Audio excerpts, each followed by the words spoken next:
Good evening and welcome on a Monday night in late June as we careen through the summer of 2026. My name is JW Colwell. I am the host of Generation Movie, and my good friend and co-host, always here and always something smart coming out of his mouth, Rich Drees. Rich Drees, how are you doing on this Monday night?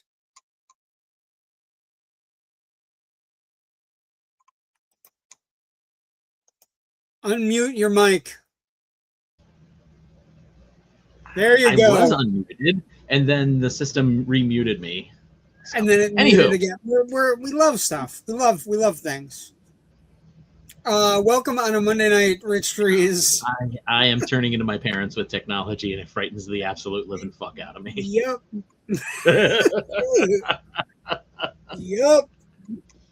Yep.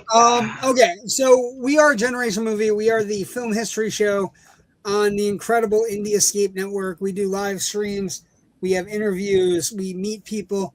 We are also available as listening podcasts on all of your great podcast networks, Apple, iHeartRadio, Spotify, Amazon Music, all of those places. Plus, we do a live stream, and you can watch us on Facebook or YouTube and then look for our clips.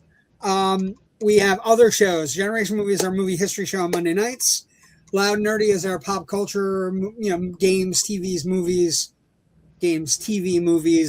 comic books, all kinds of stuff like that on Tuesday nights.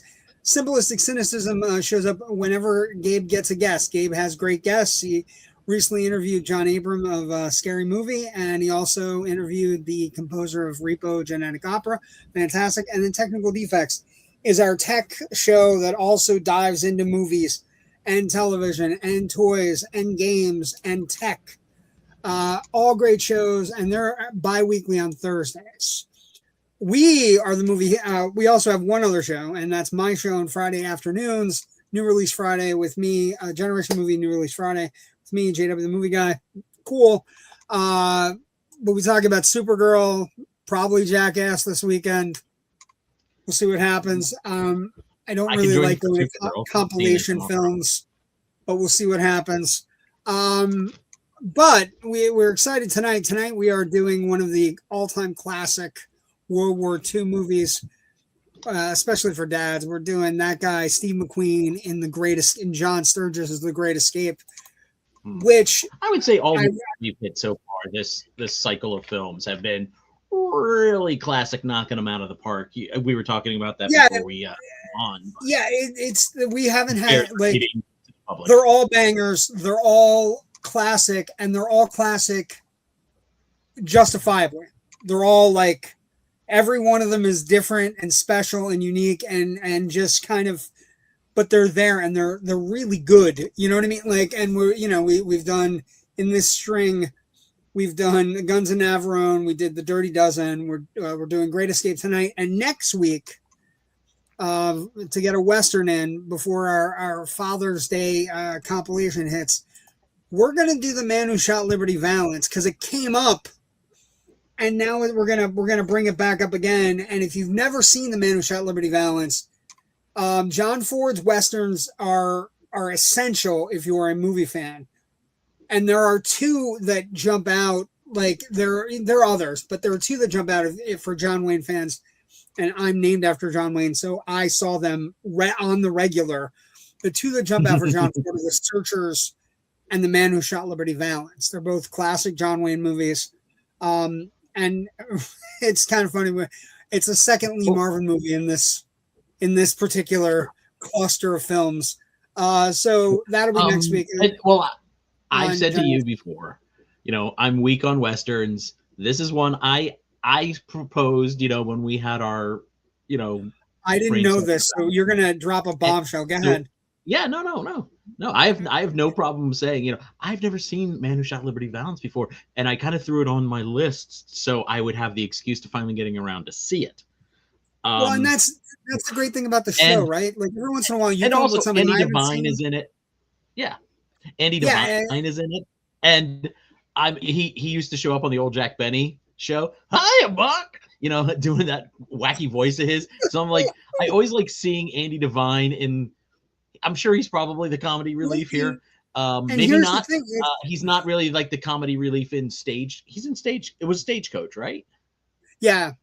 I think it's Stagecoach where it's a comedy. But he, like I said, there's no real bad, like there's not a lot of bad John Ford movies in general.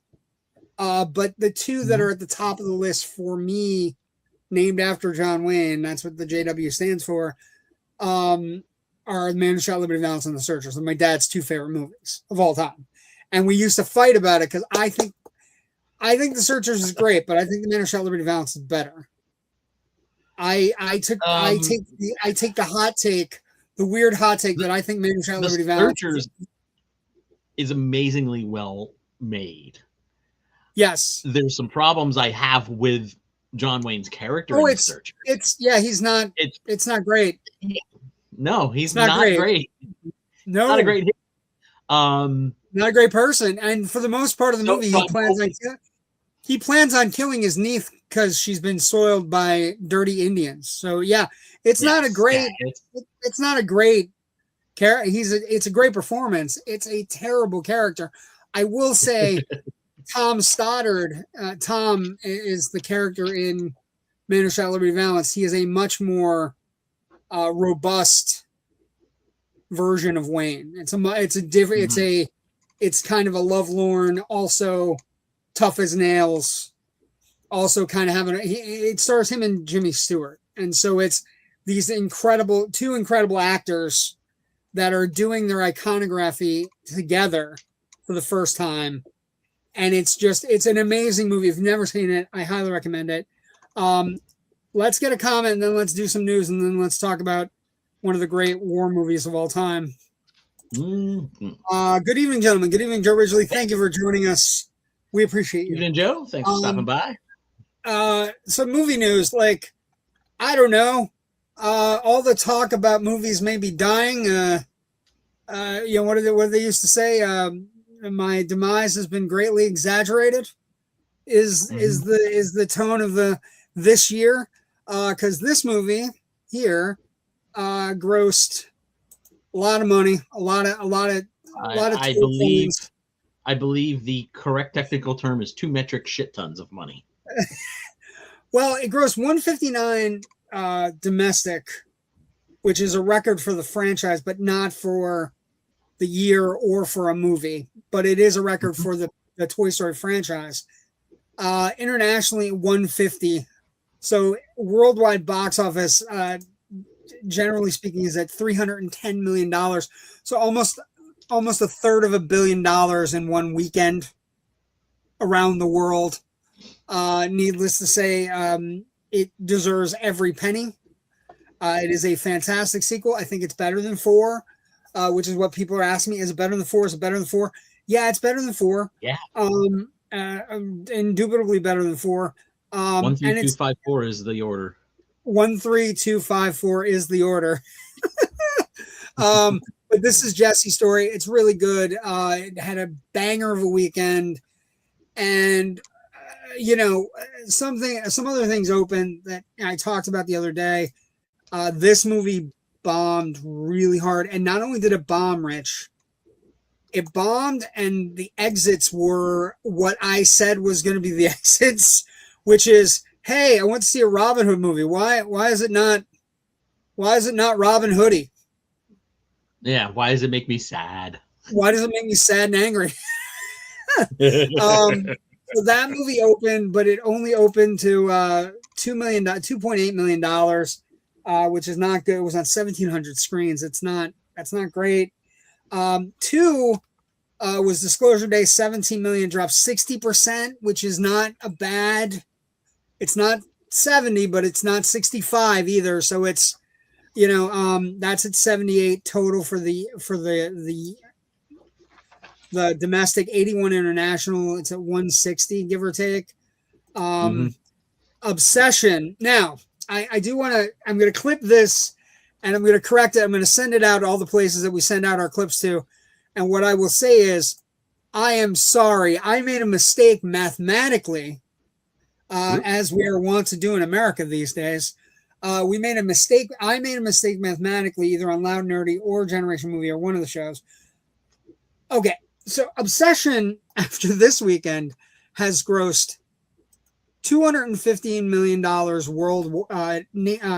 domestic, and 117 internationally, for a total of $332 million. Now that is not, this is the mistake. This is the mathematical mistake. That is not 332% of its budget. That is 332 times its budget. I'm sorry. I'm sorry I made a mistake and I misspoke. My heart was in the right place. I was celebrating a movie that cost $1 million to make. And that movie, and now what's interesting, Rich, and if, I don't know if you're paying attention, but in like Variety and Hollywood Reporter and Deadline, now obsession is shifting to, we've made a lot of money. The stories are now about how much money we've made and what, problematically, how nobody was paid on the movie. And now the other story that's shifting is we want a little Oscar gold. We want to put this movie up and throw it out there. Since we've discovered that Sinners was good and Weapons was good, and this movie is obviously not only an obsession for horror movie fans, but other people have seen it and love it. We would like to be in, and I'm going to tell you right now, Indy Navarrete deserves an Oscar nomination. It's an incredible performance. It's physical. It's everything you'd want out of like a tormented. If she were an alcoholic and not somebody possessed by a doomed wooden stick, she would be an Oscar consideration. So I'm looking forward to that. Obsession was 3. 4 was Backroom, 7 million, dropped another 38%, so it's at 175. That's done very well. Scary Movie dropped another 55%, so that's at 97. And the sad one of the bunch, Masters of the Universe, at 6, grossed 6.1 million, 31% down, 57 million total.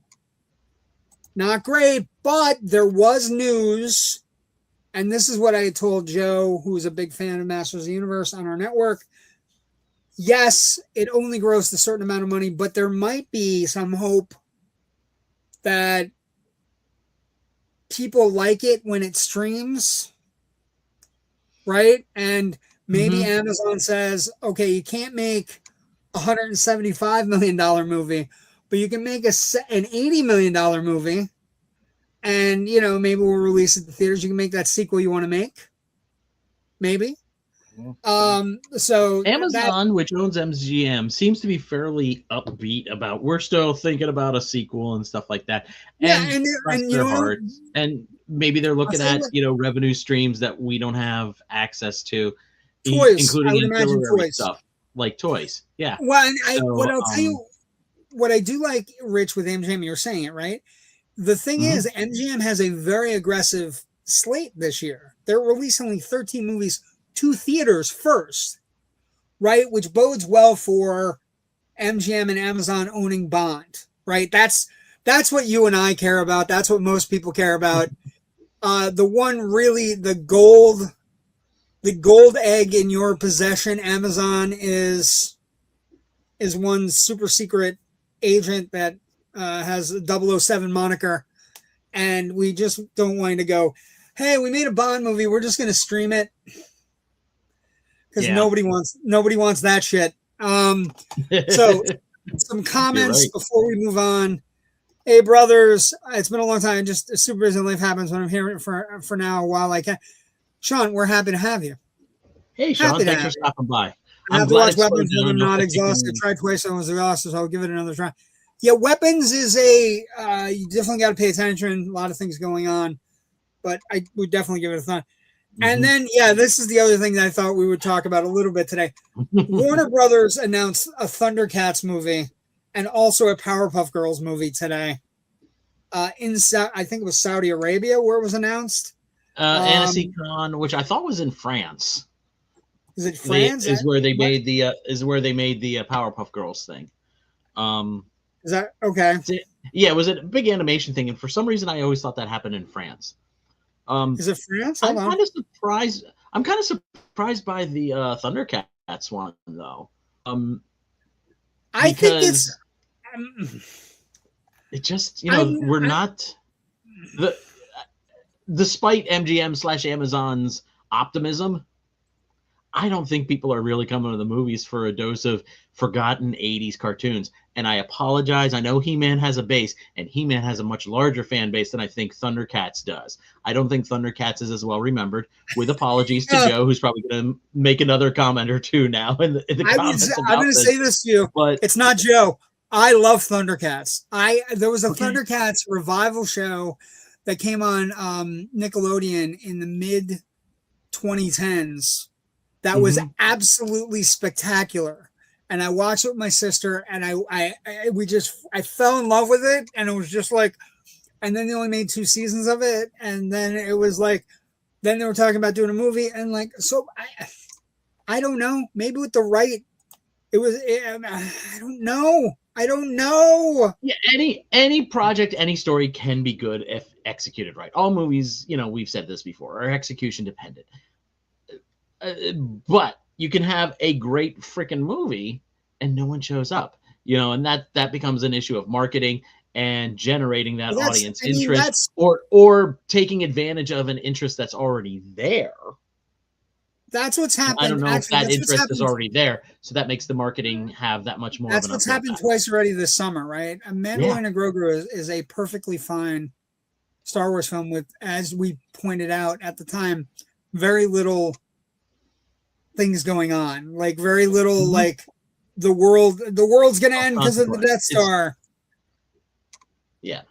But it was good, and I would argue, like, Joe thinks I hate Masters of the Universe. I don't hate Masters of the Universe.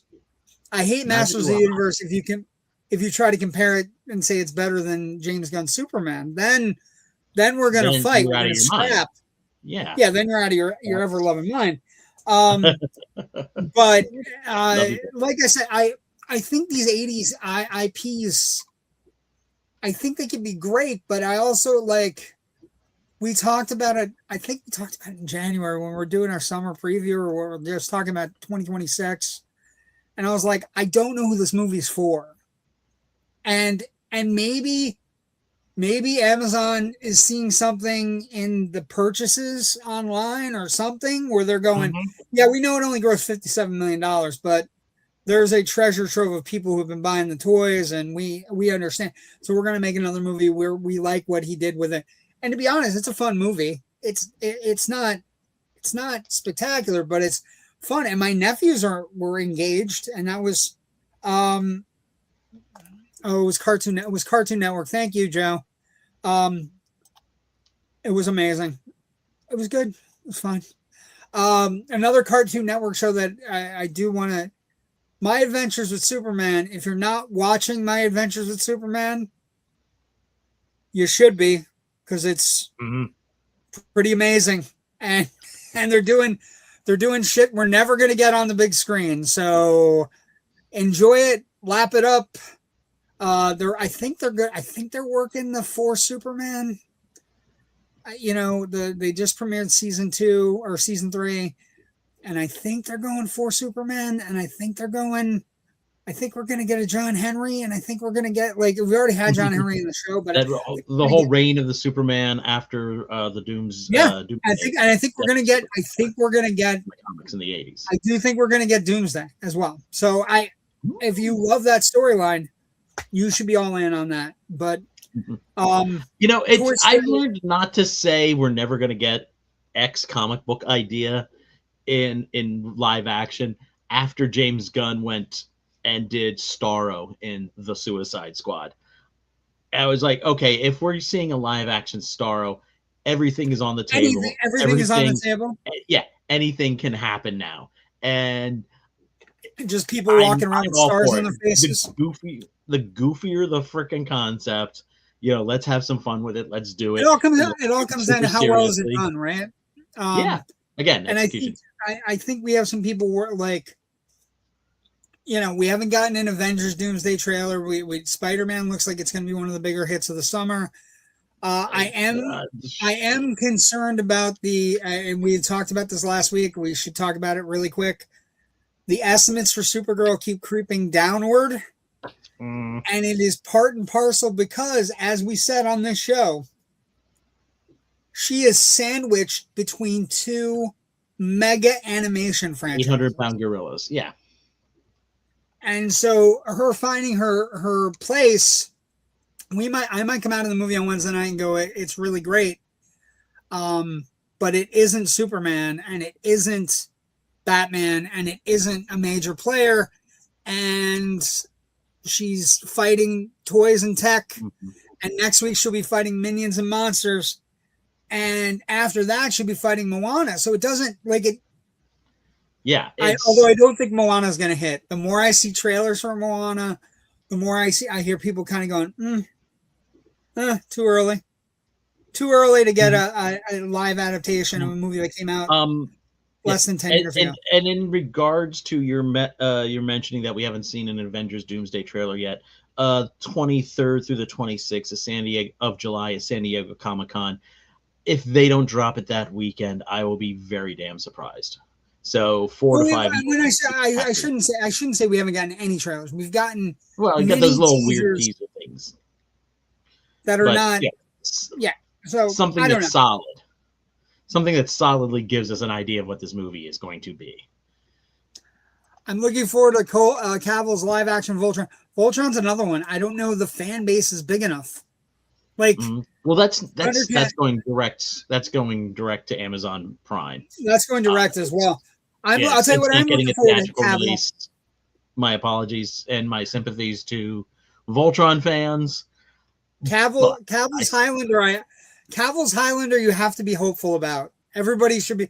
I desperately have wanted a Highlander movie, another Highlander movie, not named The Quickening forever. So fingers crossed.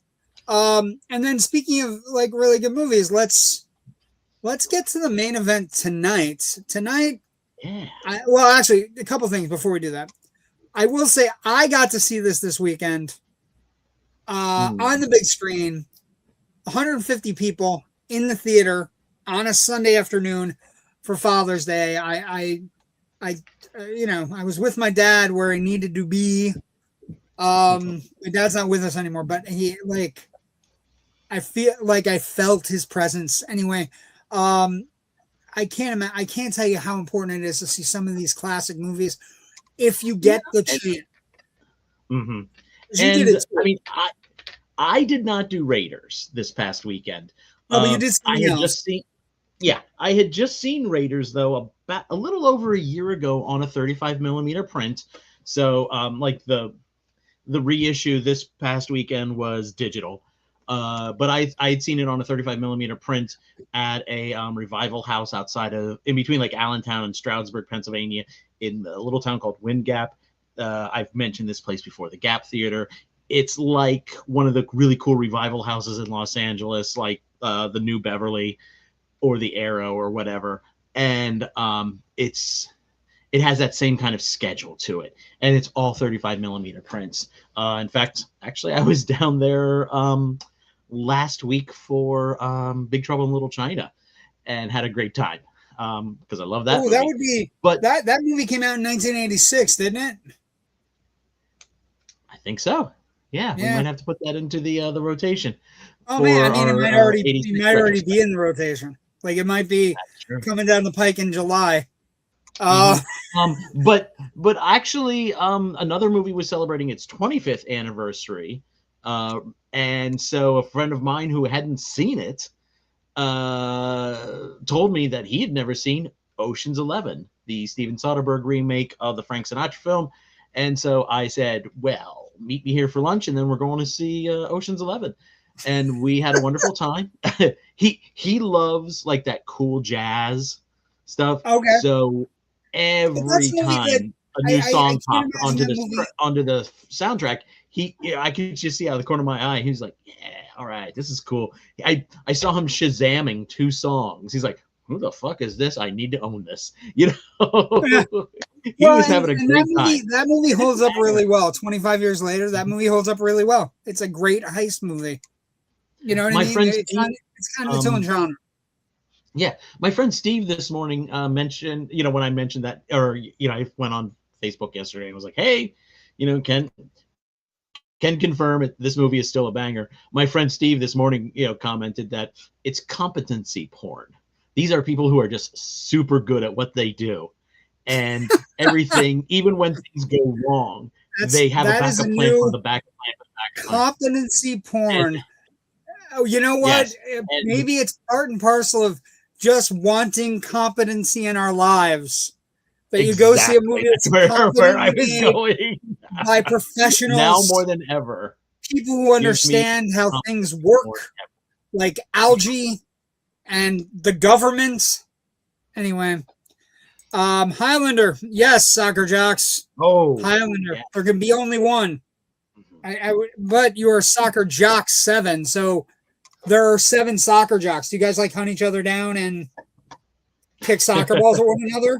There can be only one soccer jock. This viewer's name reminds me. The other thing that I have been watching and enjoying the ever-loving heck out of videos of Europeans or South Americans who have come to the United States and to travel around for different World Cup thing and are just discovering like random American things and are being amazed and falling in love with, it's like the German couple going to a my favorite being as like a fat guy, and I have to say this, Rich, my favorite are whenever anybody from Europe discovers ranch dressing. It's yes. It's literally food crack, and you wonder why we're all fat in America. It's the ranch. It doesn't help. No, it does not. There was a couple who rented like an RV and were driving around and they had found a stray dog somewhere that they, kind of adopted. And I'm like, I don't know how you're getting it back to Europe, but God bless you for taking care of this dog. And they go and they discover a Buc-ee's and they're like, what is this? And it's just like videos of them wandering around in like a Buc-ee's going, this is amazing. Yeah. The idea that with everything else kind of being so shitty, the idea that, these people are kind of like being amazed, and thankfully everyday Americans are changing their mind about what they might be seeing of America through its government right now. And also them reacting to the heat in America. That's true, soccer jocks. Yeah, that's true too. Also the idea of the city of Boston running out of beer. Did I tell you this story? No. I told I can't remember who. Over the weekend, somewhere along the line, after Scotland had landed into Boston, they ran out of beer. Yeah, I was reading somewhere they're quoting like a guy who owned an Irish bar. Now, an Irish bar in Boston was saying, we've just had our most profitable day ever. Yeah. And that includes outgrossing days. That includes outgrossing St. Patrick's Day receipts. Yeah, so it's amazing. That's a lot of drinking. If you're an Irish bar in Boston and you just made more money than you did on St. Patrick's Day, holy shit. You want more people to come to the country. Should want more people to come to the country, and maybe allow people to come in. But anyway, who are we to judge? We're not here. All they had was Bud Light left. Yep, it was a great story. Now, you know how Bud Light is like having sex in a canoe, right? They're both fucking near water. Funny. Okay, let's get to the main event. Main event is this. From a barbed wire camp to barbed wire country, they made the Great Escape. Steve McQueen, James Garner, Richard Attenborough in a John Sturges movie with an Elmer Bernstein score. I'm going to put this to you as we begin this with production, Rich. I think it's the best non John Williams score. I'm not going to say it's the best score because all John Williams scores are the best. But if I said to you that it's the best non-John Williams score, it's in the running. This, maybe Maurice Jarre for Lawrence of Arabia. Mm-hmm. They're both in the run. But this is a hook and a banger from the moment the credits start, right? And it's one of the unsung things in the movie is that music, and it's one of the highlights I wanted to talk about. Right? Crazy that it almost was almost rejected.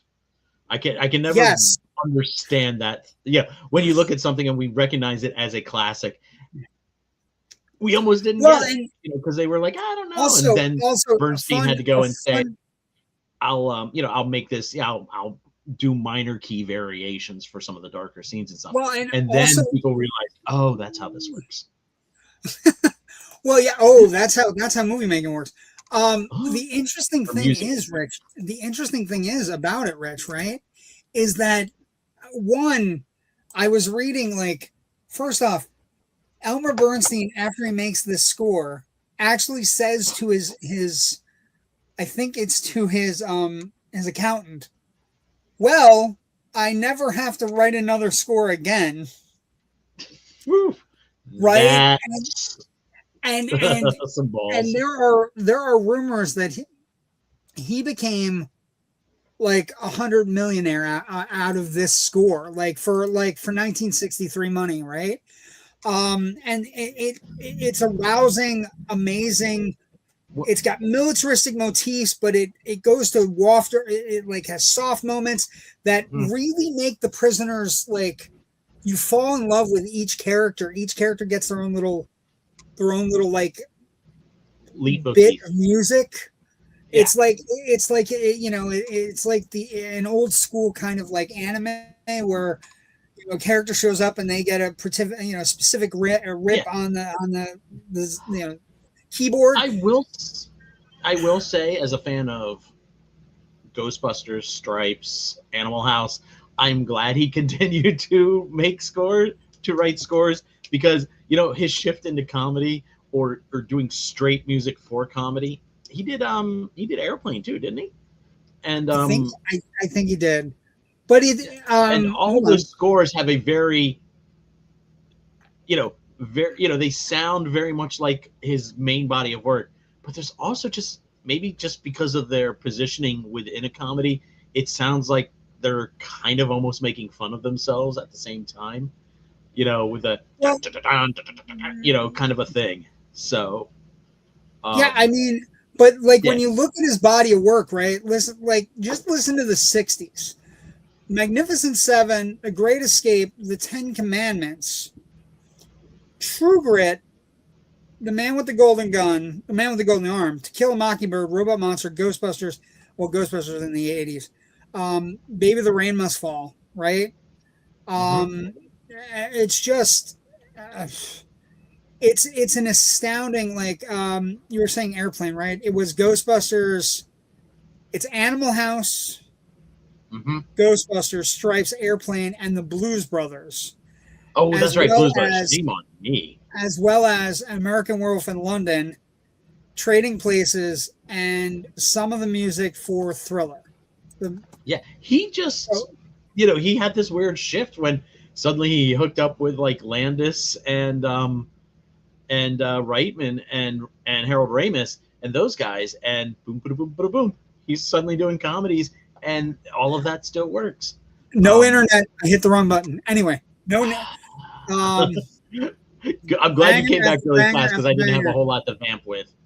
That's okay. But so other production stories, like they filmed on location in Germany. The reason the movie looks so good is because they literally filmed on location. But most of the like concepts about production are historical accuracy. The idea that that John Sturges and the writer of the film, James Colwell and W.R. Burnett, made American characters, even though the original true story was Americans or was British and Canadian people that escaped. But we get like Sturges and Greek and a couple of French soldiers. Yeah, there was a few other nationalities. Some Dutch, yeah, but not Americans. But the interesting thing there is the concept that everybody's an amalgam in the movie. They're based on people, but they're not all the way based on people. Yeah. And the American characters are completely made up, but based on actual people, but one. And the one character that is not based on anybody or that's based on people, but is kind of amalgam of like 5 or 6 people, is this guy. And this guy, like, the reason he is based on like an amalgam of people is because he's a concept. He's a character where McQueen goes to meet Sturges because they're talking about doing the movie, and basically McQueen says, "I would like to be in this movie. I think I'd be good in it." And Sturges had worked with him on The Magnificent Seven, which is really Steve McQueen's breakout movie, right? That's the movie where Steve McQueen became Steve McQueen because he stole the fucking movie. I'm still going to say The Blob, but you know, you can be wrong about this. I could be wrong about this, but I would say stealing a movie from a gelatinous substance that rolls around a movie theater and stealing a movie from Yul Brynner are 2 different things. But that's just me. But they might be the same. Okay, fair. With apologies to Yul Brynner, I love you. With apologies to the King and the King and I. Anyway, yes. But so Sturges I don't need says, the gunslinger coming after me. That's what I'm saying. Or Westworld. Fuck. Anyway, that's what I meant. The gunslinger from Westworld. But so he comes onto it, and basically they create this character for McQueen, and then McQueen adds like I think if I bring my friend Bud, we can do some cool bike tricks if you have any ideas about, because the bike sequence never exists in real life, but it does exist in this movie. Bud Eakins, and it's so fucking good, Rich. Like as you're watching it, it just expands out and just keeps on, like it extrapolates out and acts crazier and crazier. And there, I have a couple of things I want to throw in here first about the historical accuracy and stuff. Sure. It's of course this is based on an actual escape from a German Luftwaffe prisoner of war camp.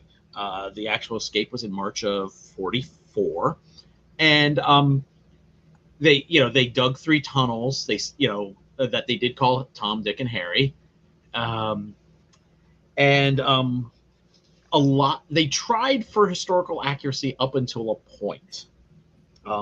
Wally Floody, who was one of the original tunnelers, who was a prisoner of war at the actual real camp, served as a consultant for the film, showing them how they dug it, how they did everything, how they did the air system.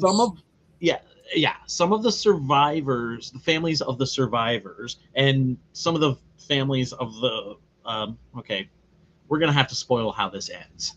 Of some of the officers who were recaptured and then executed by the SS at the end of the film. Some of their families were like, first they were a little uneasy about the idea of their loved ones' lives being kind of like commercialized by this, but so I guess some of them were involved with the process, or at least after they saw the movie, they felt much better about it. But one thing during the making of the film they did say was, please try to obscure parts of the escape process, like how they came up with the chemicals to make the ink to forge the documents and things like that, because there are going to be that again, and we don't want to let potential future bad guys be alerted to how to something that could help our boys. MGM and United Artists. MGM and United Artists also did a really good job. At once, they had one person working on the movie. He became a liaison between him and the families. There is a great article, a series of articles about how he became a liaison on the film and also became a liaison to the families, and said they're not trying to make, this is not just a movie that's going to make money. This is a movie that is going to memorialize the 50 forever. Yes. Right. And the movie is even dedicated to the 50 at the end. Mm-hmm. Yeah. But on the other hand, this movie is barely 20 years out from the end of World War II. And I'm sorry. No, go ahead. And they were shooting in Germany, so German officials weren't especially enamored with all of that. Like we talked about last week with West Germany doing a little bit of judicious editing on the what the hell did we watch last week? The Dirty Dozen. On the Dirty Dozen. Sorry, it's all. I watched this earlier in the week, last week, so Dirty Dozen and this are kind of like overlapping just a little bit because I saw them both within like 48 hours. We're getting old. There's no doubt about that. Yeah, but so there was some more judicious editing on the German side. Again, the studio kind of had to put a little pressure on them. But from my understanding is, after the movie did come out, it started to prompt. It made it easier to prompt discussions within German society about. Well, because there's a culpability. It was like, average and soldiers were doing war crimes. It wasn't just the high command. Some of the, but we also get a fairly sympathetic figure in the Luger, the guy who runs the commandant of the camp.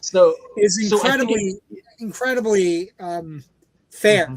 He's a fair guy. Which I think helps, the German people in its way. I'm not saying this is the only thing, but it was probably one of many, many factors that helped grease the wheels to kind of grapple with this horrific. And I know I've jumped all the way to legacy, but grapple with this legacy of holy shit. 20 years ago, we were the most awful fuckers on the earth. And how do we, how do we talk to our children about that and go, yeah, sorry, mom and dad and grandpa. Well, and also one of the things that the movie does Americanize that isn't good for the German people is that a lot of the German foot soldiers helped in the real escape, right? So that's something that, there are characters that are kind of like, that help them get stuff, but not necessarily know that they're doing an escape. And again, the commandant is kind of like, one of my favorite stories. I don't know if you heard this story. This is a great story. So Donald Pleasence plays Blythe. He's the forger. He's fantastic. Him and James Garner have this impressive bond as the movie progresses. And, and one of the things that happened, I had to go through the pictures to find the picture, but the forger and the scrounger get together and they're hanging out. But during filming, John Sturges and Donald Pleasence got into it. So how I love fights. How I love cheap heat. But Donald Pleasence and Sturges got into it because Pleasence at some point had said something to Sturges. Basically, he offered advice on a scene that Sturges was having trouble with. And the director, John Sturges, one of the great American directors, said to him, please keep your opinions to yourself in front of everybody. Now, it's at that point another actor, we don't know who it was, but I'm guessing James Garner or somebody went to John Sturges and said, just so you fucking know, Donald Pleasence was actually a POW. So when you yell at him in front of people and you're telling him that his opinions don't matter, he was trying to make your fucking movie better. So get your shit together. And apparently Sturges came back the next day and was like, I am,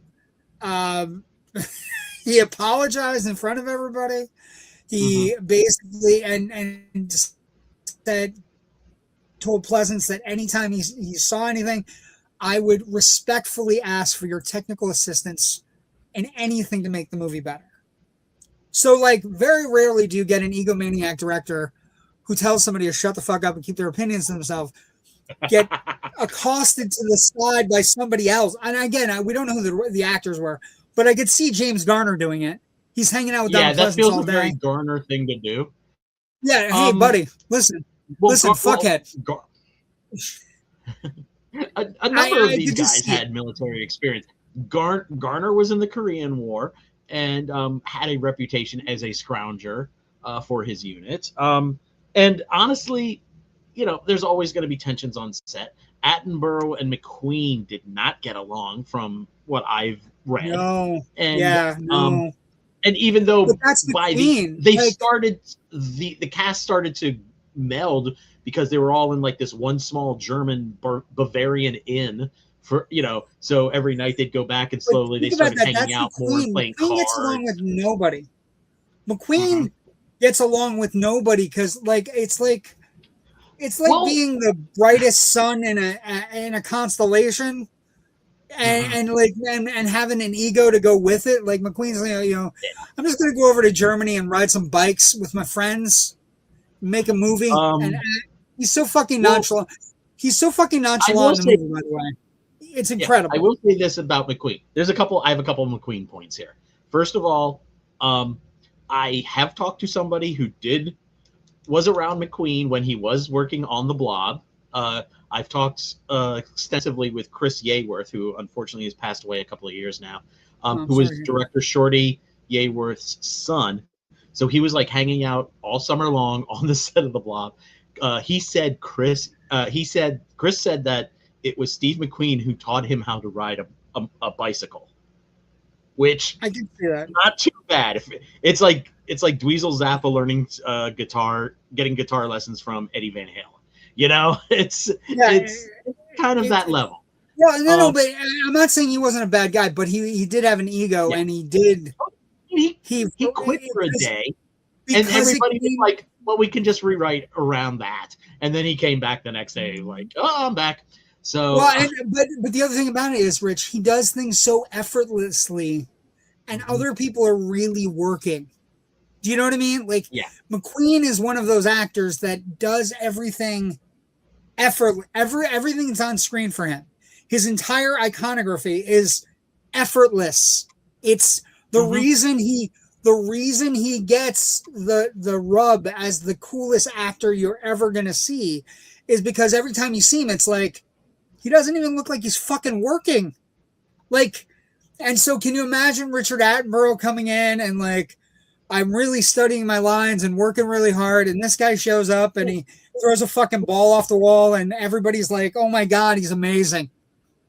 There was that friction between all of the British actors and the American actors, Garner included, because, the American actors were kind of more loosey-goosey, a little bit more wanting to work around in the scene and be improvisational. And, all the British actors are coming from this we studied our parts, we know our lines. Yeah, we have a script, buddy. They wrote it, see, and that's what we're going to use. I read about some of those things. I don't know all of their backgrounds, but it feels very Royal Academy of Dramatic Coburn Arts. is in it. The other thing is, Sturges on this production had brought in 3 or 4 people that he had already worked with, right? So Coburn and Bronson had already worked with him on the Magnificent Seven, right? So it becomes like he knows them, they know him, and then you're bringing all these British actors in, and also like we're adding Steve McQueen because we know Steve McQueen is box office. Yeah. We're adding Bronson because we know Bronson's. You know what I mean? Yeah. Like we said before, there were no Americans involved in the escape act, the actual escape because they had all been transferred off to another camp. And again, this goes back to some of the families of people who were there felt like, oh, you're kind of taking focus away from our brave British boys. But some of them were like, well, we get it that you need some American stars to sell this movie and get it out to people. And maybe that's a small price to pay so people will just know about we're definitely going to talk about and that the bravery and intent. Yeah. The celebrations for this movie always involve family members of the original 50 or like celebrations of this movie wherever it's celebrated. But production goes pretty well. It's again, not a lot.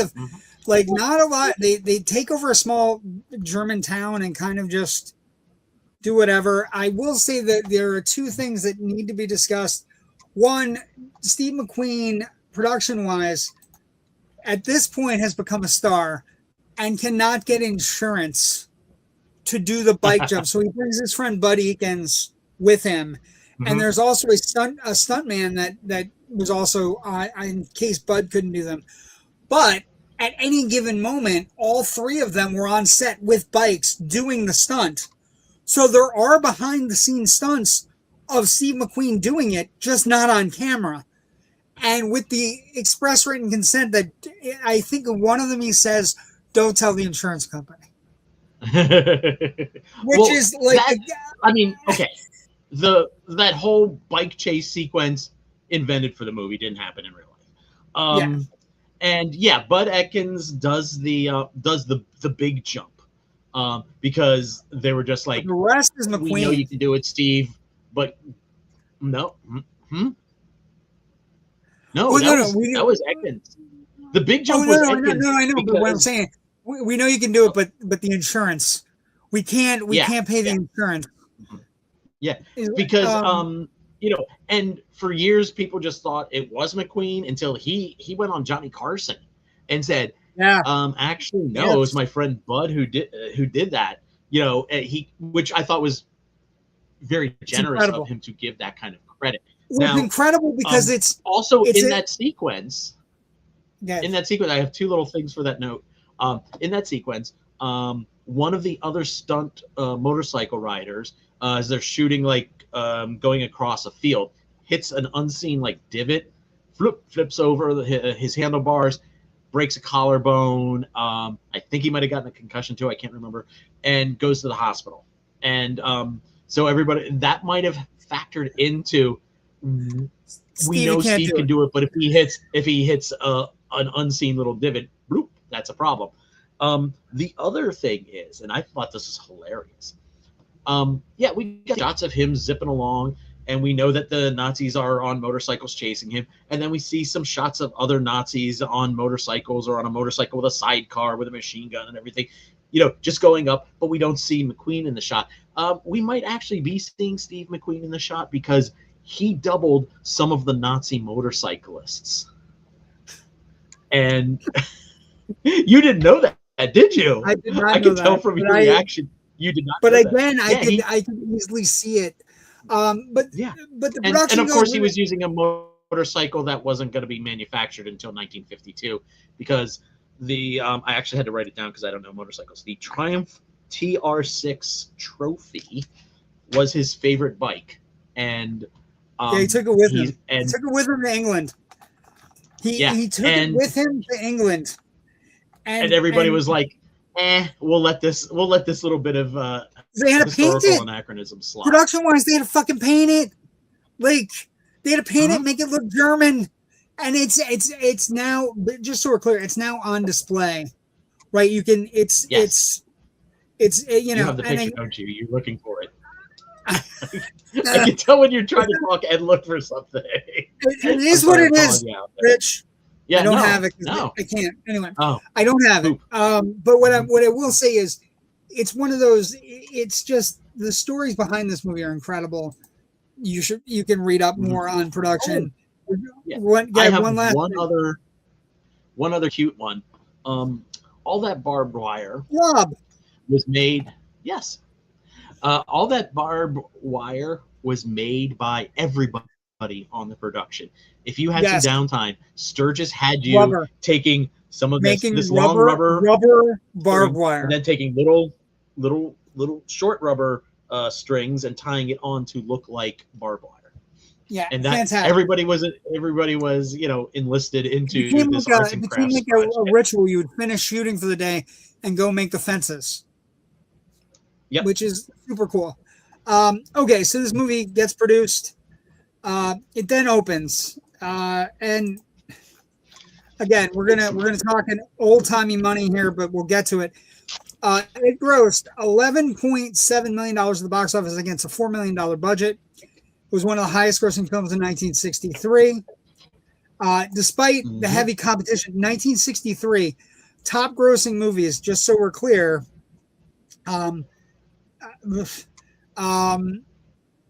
Cleopatra, How the West Was Won, It's a Mad World, Mad World, Tom Jones, Irma la Douce, I should say, Son of Flubber, Charade, Bye Bye Birdie, Come Blow Your Horn. So all of these movies are big movies. Like they're all big movies at the time. It becomes one of the highest grossing movies of the year. Heavy competition, incredible. But the interesting thing about it is, as we've progressed, $11.7 million doesn't sound like a lot of money, but in 1963, that's a ton. And as it progresses out, it's a 3-hour movie that becomes a mega classic through a sheer will, right? It becomes like this movie where everybody and their father has seen it. Critical response then and now.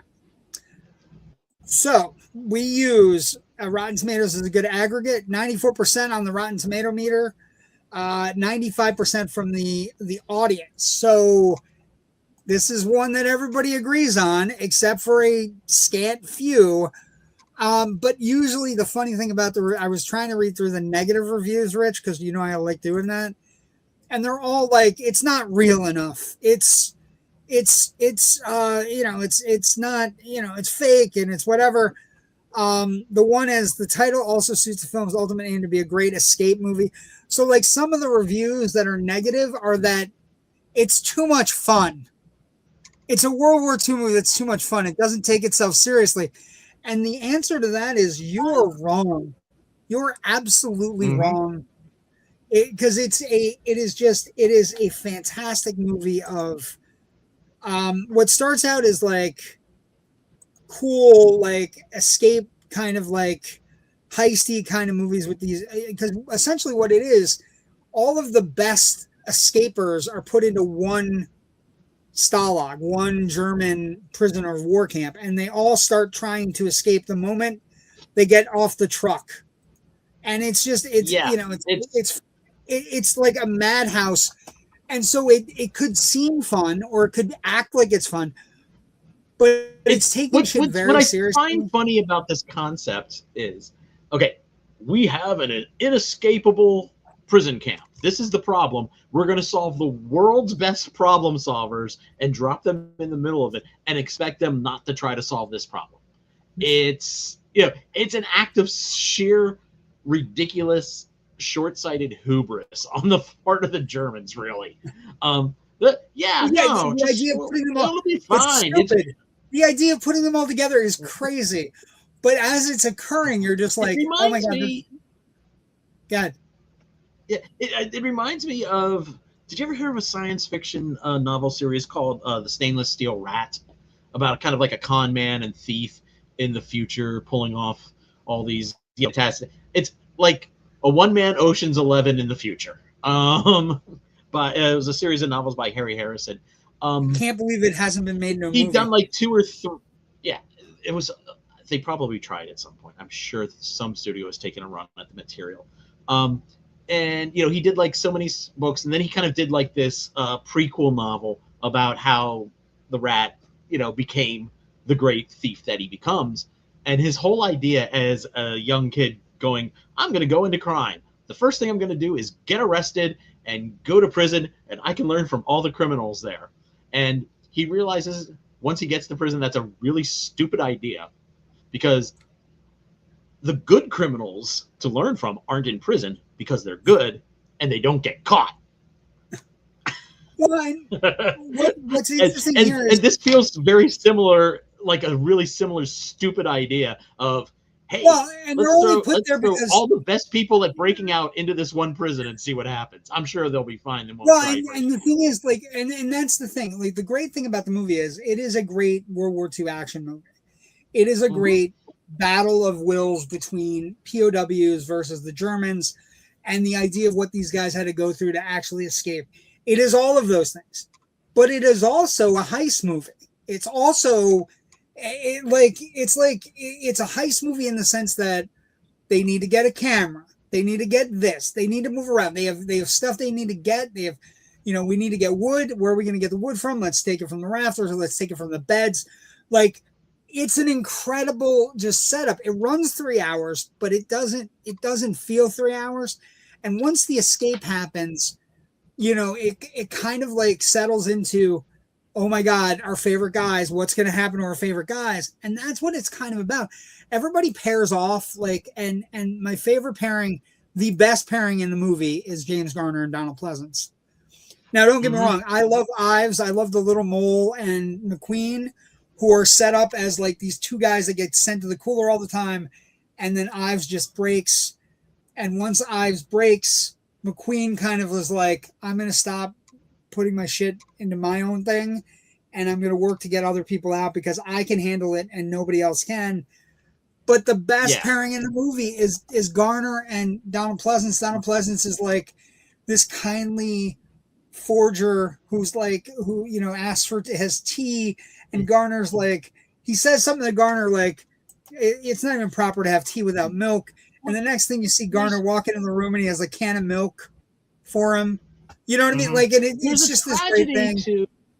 There's a tragedy to Pleasence's character in that, and I'm not just talking about losing his eyesight, which is, you know, as a movie nerd, that's like one of my number one fears of getting older is like, these are at some point going to. Yes. What if I can't see a movie? Yes, I have the same fear. Jesus Christ. Knock on wood, please. But find wood, please. There's a line, you know, when they're kind of having these conversations explaining their various backstories. He was a map and photography expert who would look at aerial reconnaissance photographs back in the safety of England and be able to, you know, figure out, okay, this is actually a German emplacement, blah, blah, blah. And he decided, I'm just going to take one flight just to see what it's like, what they go through to get all of these aerial reconnaissance photographs. And then they get shot down and he gets captured. You know, he's the Dante Hicks of this movie. He shouldn't have been there today. He shouldn't have been there. Well, and like I said, there are a bunch of pairings there. I find that so tragic, and that's what makes me feel for that character, I think, more than just about anybody else in this film. He's fantastic. Bronson is great too. Bronson plays this super tough guy, and then midway through he has a breakdown because he was in a house when he was a child and they lost electricity. And he has a breakdown in the fucking, like, near the end of the movie, he has a complete breakdown. And his friend's just trying to talk. His friend who's been digging the hole with him the whole time tries to talk him off. And where the movie succeeds, and why it's so renowned, is that you have all these characters and you have all of them, and they're all particularly, like, Rich, it's like a cast of like 60 people, and everybody's kind of fleshed out. Like you get this, right? You get McQueen on a bike and with a fucking baseball mitt fucking annoying the fucking Germans, and it's great. It's particularly American. He is so American. It's like you might as well just paint like the stripes on his fucking forehead. And so, but it's like the quieter, the little groups that pop up, like the plan, everything else kind of like sets up to be so good that you just go, oh my God, like, it's no wonder this movie is so renowned, right? Because as you're watching it, you fall in love with the character. You fall, like, at one point Bartlett goes to McQueen, and McQueen's like, he is one of the only people in the camp that doesn't run anything by anybody in charge, because he's Steve McQueen. I don't know if Attenborough knew that at the time, but everybody in the fucking theater knows it, and when you're watching it, you know it. And he goes, yeah, I'm escaping tonight. And Attenborough's like, can I run this by you? When you get out, what if you were to make maps of everything and then bring them back to us? And he's like, are you saying you want me to get caught? And he's like, no, I'm going to Switzerland. I'm out of here. And they're like, no, but you don't understand. He goes, how many people are you taking out? 250. And then, he forms a bond with Ives, the little mole guy who's great. And Ives breaks and gets shot by the Germans. And like I said, there's a subtlety to the characters where McQueen, the king of the cooler king, right, literally takes the kid's hat, walks over to Attenborough and says, I'm escaping tonight, but I'll be back tomorrow and I'll have all the maps for you. Yeah. And it's like, it's teamwork. It's Americans working with, there's a real, it's like, like we touched on before, you know, McQueen is the wholly fabricated character out of all of this, and that's because they give him, he's the one who has like a real story arc. Everybody else doesn't have. I mean, you have a little bit of arcs with the friendship, like between Donald Pleasence and James Garner's characters and stuff like that. But the real character arc here is what McQueen goes through. Yeah, and it's fantastic though, and it's really great. Great. It's fantastic work, and it like all the deserved things. So everything, like one of the things that I can say about this movie as a critic now, as you and I are reviewing it tonight, right? In 2026, as people who are like maybe exposed to it by our parents or whatever, what I would say is when people talk about it and they speak about it so well, it's deserved. It's a 3-hour movie. It flies by. It's interesting. It never gets bogged down. It never gets boring. There's always something going on around, like figuring it out. There's a fantastic sequence in the middle where Steve McQueen's stealing all the potatoes, and nobody knows why he's stealing the goddamn potatoes in the camp. He's been buying up all the potatoes. And then him and Garner and the other American are making moonshine in a shack in one of the huts.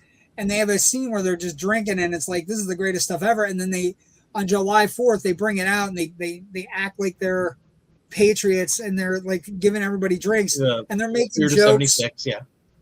And they're making jokes with the Brits, and the Brits are making jokes back, and it's camaraderie. It's you know, there's not a female in the film. There is not a female to be seen except in background shots. I was gonna say extras, if not that's about it. Extras, but even at the French restaurant with Coburn, there's no females at the restaurant. Like there's no waitress.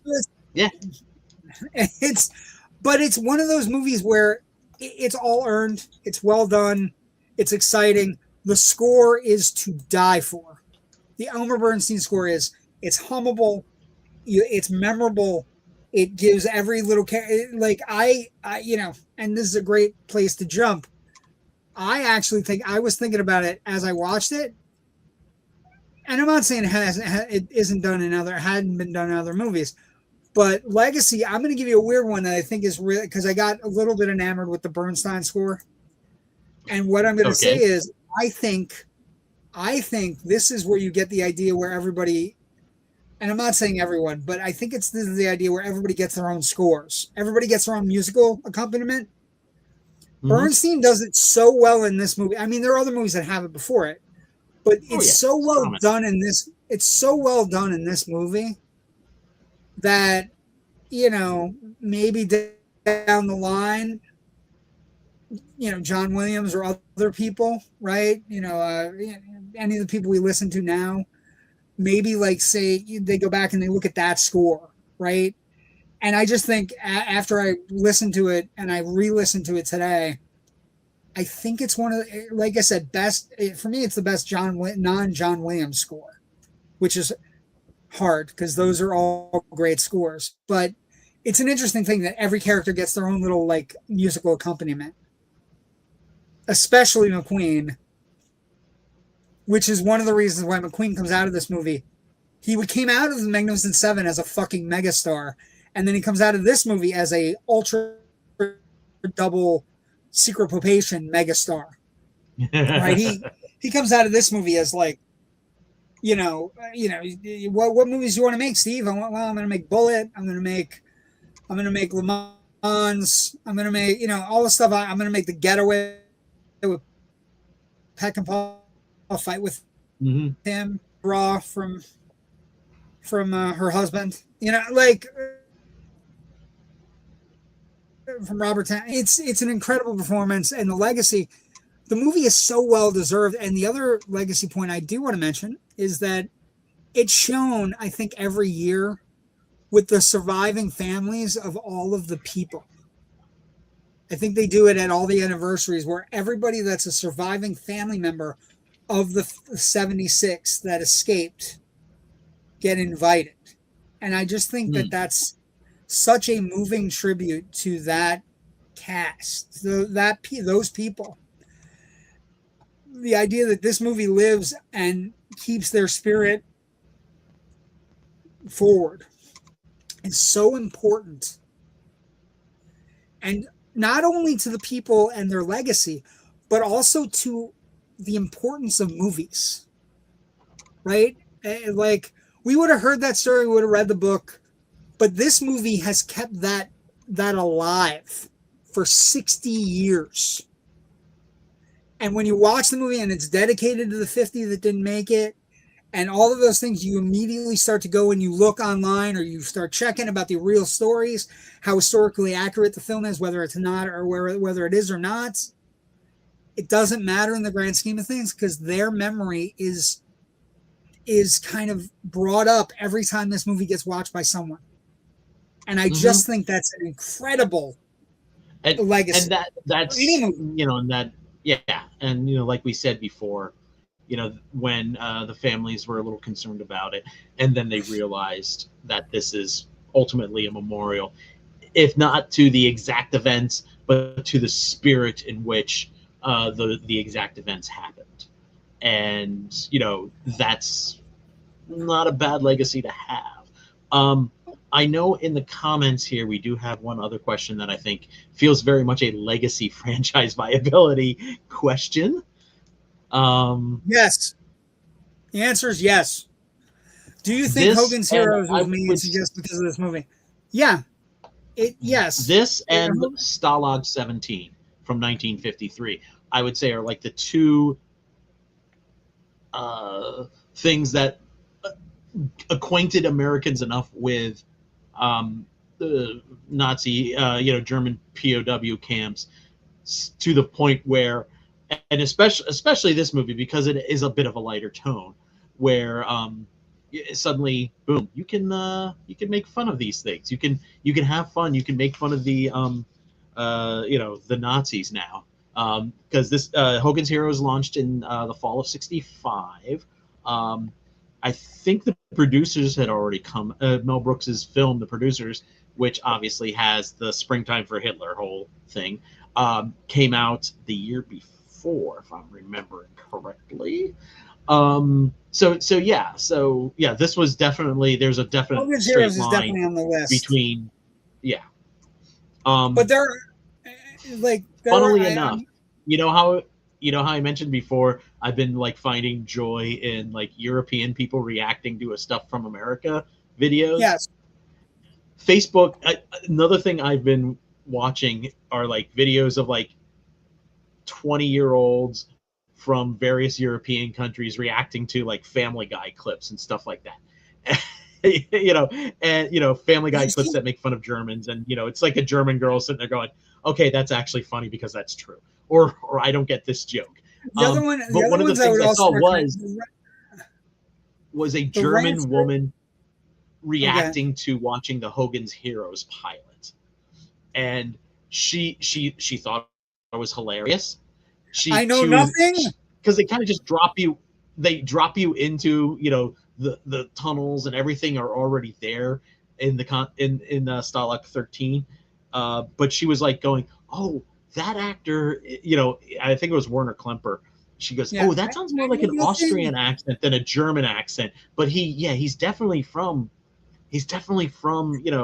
Austria or Germany, and had come over to the U.S. And then like her husband, who was an American, was like telling her, "Yeah, no, that guy, all the Nazis are being portrayed by Jewish actors who fled the Holocaust in the 30s." Like I said, but that's a really interesting video if you want to. Yeah. You say Hogan's Heroes, Soccer Jocks 7. I'm going to give you a ton of other movies: Chicken Run, Reservoir Dogs, The Parent Trap, the '98 Parent Trap remake, Top Secret, Charlie's Angels, Naked Gun 33 1/3, Inglourious Bastards, Once Upon a Time in Hollywood, Monty Python's Flying Circus, Hogan's Heroes, Nash Bridges, Seinfeld, Get Smart, Forget About It, Archer, Shaun the Sheep, Red Dwarf, have all had some sort of reference to and reveration for The Great Escape, and including The Simpsons, because there's an episode where, I think it was released in theaters, where Maggie is escaping from the Ayn Rand School for Tots, and they play Elmer Bernstein's music. And remember, she meets the baby that has the monobrow, and she escapes out on like a wire with like a fucking hanger, and it's the Ayn Rand School for Tots, and she escapes with all the other babies. And so it's kind of like it's a non-hidden secret. You know what I mean? Like, it's The Great Escape is an influential thing that if you get a chance to watch it, if you get a chance to sit down with it, you will be rewarded for not only how great the movie is, but you'll be rewarded in the sense that you'll watch it and go, oh, that's what that reference was. That's what they were joking about, or that's what that music is from.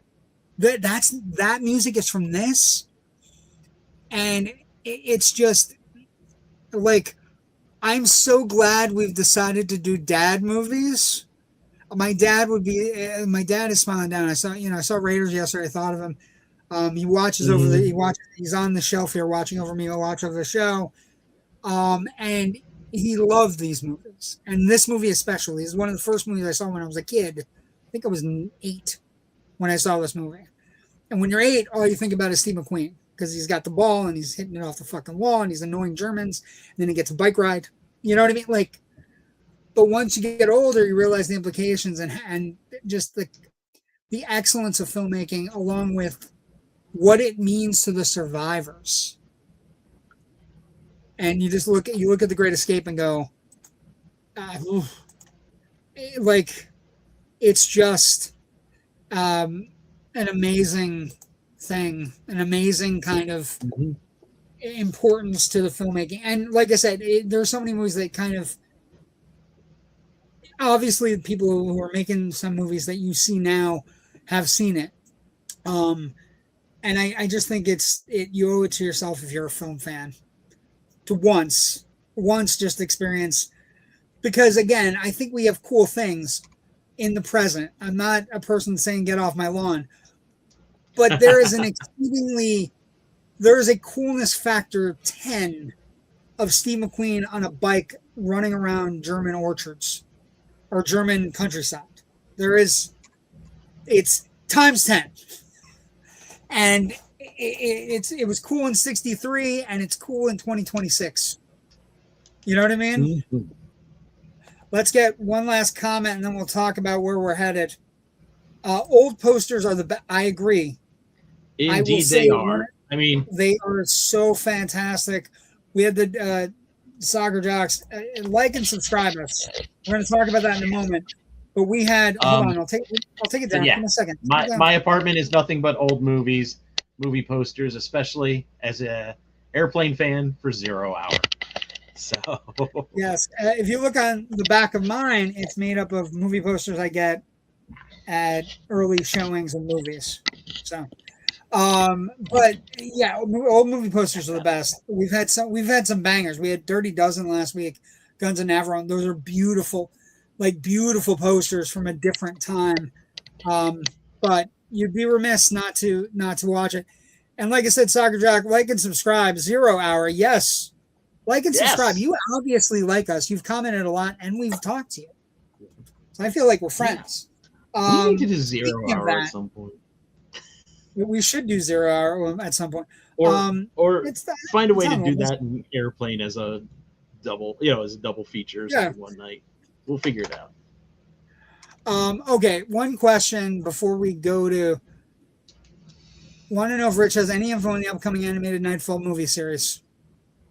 All I found out was I heard about it today. I think they announced it today.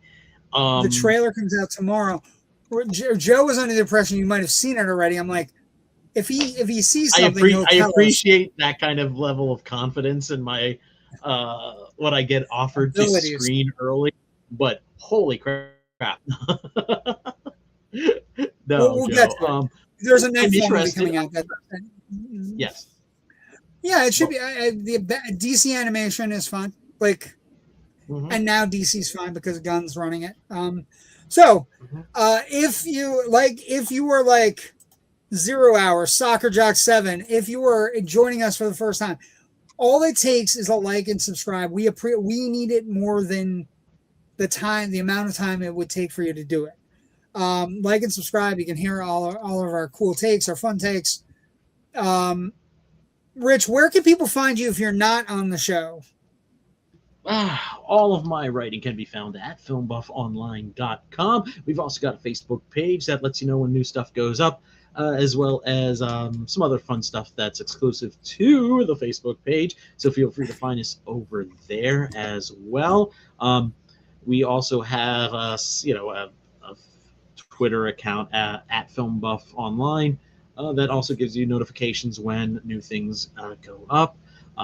I am a member of the Philadelphia Film Critics Circle. As such, I'm the guy who produces their podcast, The Film Scribes, and we just dropped an episode earlier today in which I actually have a chat with one of my colleagues in the Film Critics Circle, Rosalie Kicks, who is the editor-in-chief of Movie John, and which is both a old school zine, a website, and a podcast network. And they're launching their summer issue, which is all going to be about cinematic hotels.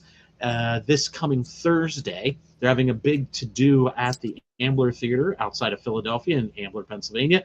So I'm going to throw a plug her way and say if you live in that area, head on out to the Ambler. They're showing the William Powell movie, Mr. Peabody and the Mermaid, which I've never seen. I might actually drive down for this because, hey, William Powell on the big screen. And, and if you like old movies, definitely check out Movie Drawn as well. And you can find the Film Scribe episodes at your favorite podcatcher of choice. And I can be found on the socials at FilmBuffRich, as at FilmBuffRich on Twitter, Blue Sky, and when I remember that I have the silly account, Threads. Okay, JW the Movie Guy on Facebook, Instagram, Threads, Blue Sky, Twitter, X, whatever the fuck the maniac's calling it this week, IMDb, all of those places. We are the Indie Escape Network. And like I said, we are this unique group of people that's coming together to talk about things, have a good time. Available on all of your devices, all of your places, iTunes, Spotify, iHeartRadio, Amazon Music, and we do the live streams. We also have our shows, Monday nights, Generation Movies, which is what you're watching now. Loud Nerdy is on Tuesday. Symbolistic Cynicism when Gabe gets guests on Wednesdays, and Technical Defects bi-weekly on Thursday nights. Super cool. And then me and sometimes Rich, Generation Movie New Release Friday with JW the Movie Guy.